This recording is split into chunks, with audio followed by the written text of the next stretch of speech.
안녕하세요. 여기는 서울 양령시 한의학박물관입니다. 저는 서울 양령시 한의학박물관의 학예사 이수진이라고 합니다. 만나서 반갑습니다. 네, 이 서울 양령시 한의학박물관은 앞에 보이시는 것처럼 동대문구에 있는 아주 큰 한의학 시장, 서울 양령시를 중점으로 만들어진 한의약 박물관인데요.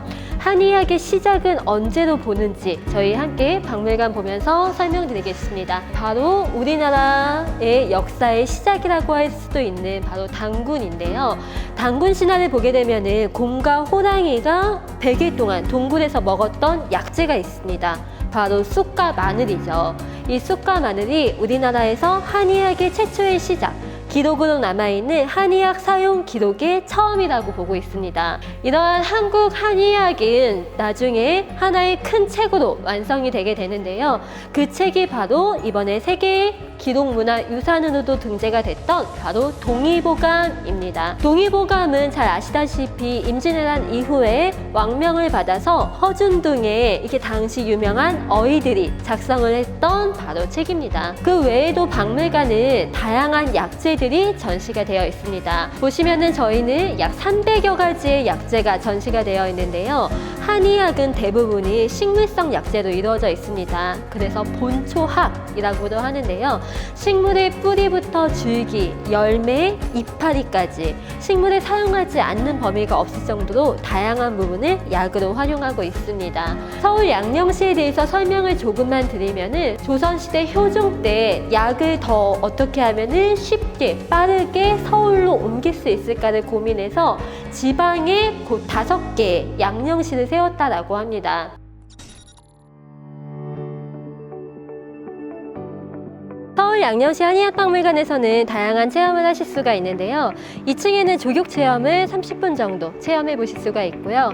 그리고 3층에서는 저희가 정말 힐링을 할 수 있는 공간이 준비가 되어 있는데 그곳은 바로 한방 체험실입니다. 한방 체험실에서는 저희가 경락, 경혈, 마사지, 침대가 함께 있고요. 이 침대 외에도 저희가 발 마사지도 하고 손 자동 지압 마사지도 하고 한방 차도 먹으면서 한방 팩까지 해볼 수 있는 복합적인 한방 체험 공간이 3층에 준비가 되어 있습니다.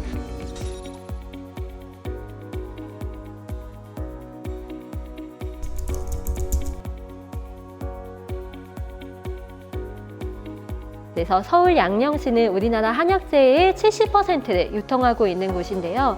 그러다 보니까 이 서울 양령시를 통해서 우리나라 한의학의 우수성과 독창적인 부분, 과학적인 우수성을 좀 널리 알리고 홍보하려고 하는 마음, 그리고 우리나라 국민들이 한의학을 통해서 조금 더 건강한 삶을 살았으면 하는 마음에 이 한의학박물관이 동대문구에 세워지게 되었습니다.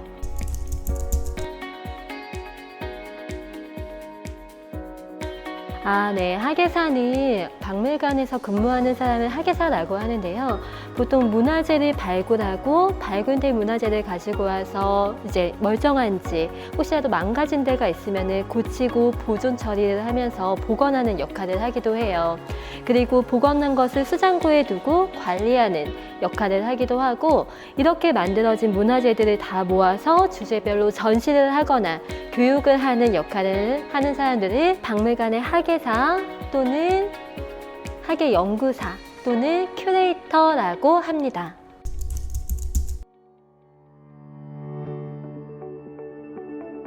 네, 저는 원래 중학교의 역사 교사였는데요. 제 대학교 친구가 우연히 박물관의 교육연구원으로 들어갔다는 얘기를 듣게 됐어요. 저도 어린 시절부터 이제 문화재랑 박물관을 좋아해서 역사 교육에 진학을 했었던 케이스였기 때문에 박물관에서 너무 일하고 싶다라는 생각이 들었고 그렇게 지원한 곳에서 바로 합격 소식을 들어서 교사를 그만두고 이직을 하게 되었습니다.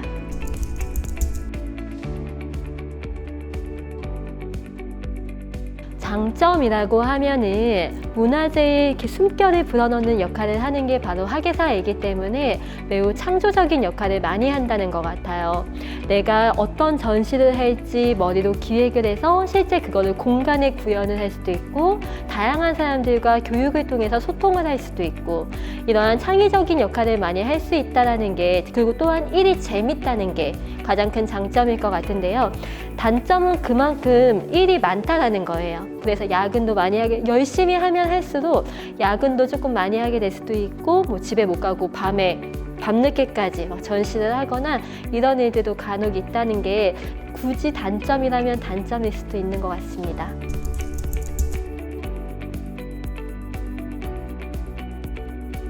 우선은 문화재에 관심을 많이 가지는 게 가장 중요할 것 같아요. 박물관도 자주 가보고 문화재 답사도 많이 가면서 문화재를 좀 익숙하게 되고 사랑하게 되는 게 가장 첫 번째이지 않을까라는 생각이 듭니다. 그 외에는 아무래도 이 문화재와 관련된 고고미술사학과나 역사학과 또는 민속학과 이러한 관련 전공을 하고, 그리고 아무래도 저희는 연구직이다 보니까 관련 전공을 이제 석사까지는 맞추는 게 좋습니다.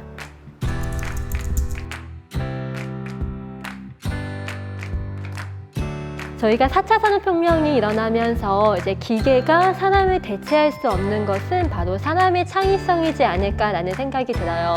제가 아까 말씀을 드렸던 것처럼 학예연구사는 정말 창의적인 역할을 많이 하는 직업이기 때문에 앞으로 미래 유망 직업이지 않을까, 또 제가 그런 기사를 본 것 같기도 합니다.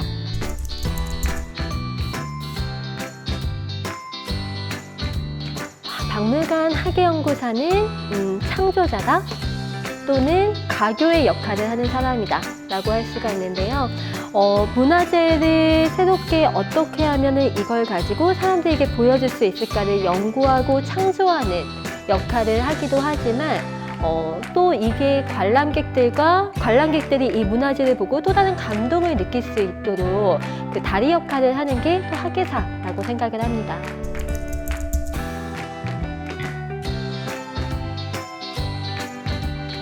서양의학의 가장 큰 특징이라고 한다면은 아픈 곳을 원인을 찾아내서 그 아픈 곳을 직접 치료하는 게 서양의학인데요. 한의학은 바로 불치병, 침이병이라고 하는 글이 전해지는데요.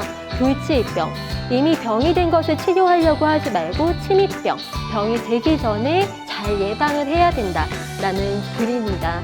이게 바로 한의학을 대표하는 거라고 할 수가 있어요. 서양의학은 치료에 목적을 두고 있다고 한다면 한의학은 병에 걸리지 않도록 예방하는 데에 초점을 둔다고 할 수가 있습니다. 그래서 항상 건강한 마음을 가지고 몸에 좋은 음식을 먹고, 그리고 항상 건강한 기의 흐름을 위해서 노력하는 것, 이게 바로 한의학의 요즘에 특히나 힐링이나 웰니스를 추구하는 현대사회에 가장 필요한 점이지 않을까라는 생각이 듭니다.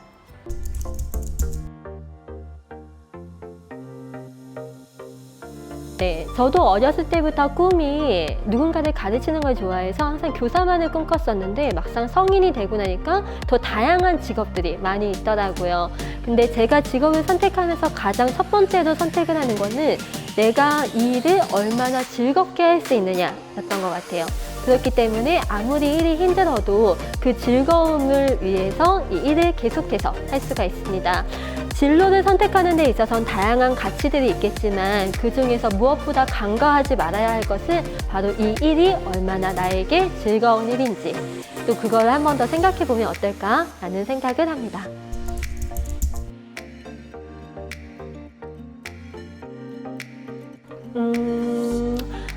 이거는 이제 제가 서울 양령시 한의학박물관은 아니고 광화문에 있는 대한민국 역사박물관에서 근무할 때 있었던 일이었는데요. 대한민국 역사박물관은 우리나라 근현대 유물들을 이제는 전시를 하고 보여주는 곳입니다. 거기에서 외국인들을 대상으로 우리나라 근현대사를 가르치게 됐었었는데, 이게 교육을 하게 됐었었는데, 많은 일본인들 그리고 또 많은 서양인들이 우리나라의 근현대사를 이제 교육을 받고 관련 유물들을 보면서 한국이 이러한 줄은 몰랐었다, 이러한 사실은 몰랐었다, 그리고 너무 마음이 아프다라고 하면서 함께 이제 저희의 아픈 현대사에 함께 눈물을 흘려주기도 하고, 또 새롭게 이들에게 저희 나라의 역사를 알려줄 수 있었다는 부분에 있어서 상당히 뿌듯함을 느꼈었던 적이 있었어요. 그래서 아마 이러하게 문화를 가지고 소통하는 이러한 것들이 저의 가장 큰 보람이지 않을까라는 생각이 듭니다. 어떤가요? 오늘 영상을 통해서 서울 양령시 한의학박물관을 보니까 생각보다 아주 아름답고 재미있는 곳들이 많은 곳이죠. 코로나19가 빨리 진정돼서 저희가 문을 열면은 어머니, 아버지와 함께 또는 사랑하는 남자친구, 여자친구 또는 나의 친구들과 함께 박물관에 많이 방문해 주시면 좋을 것 같습니다. 그러면 박물관에서 만나요.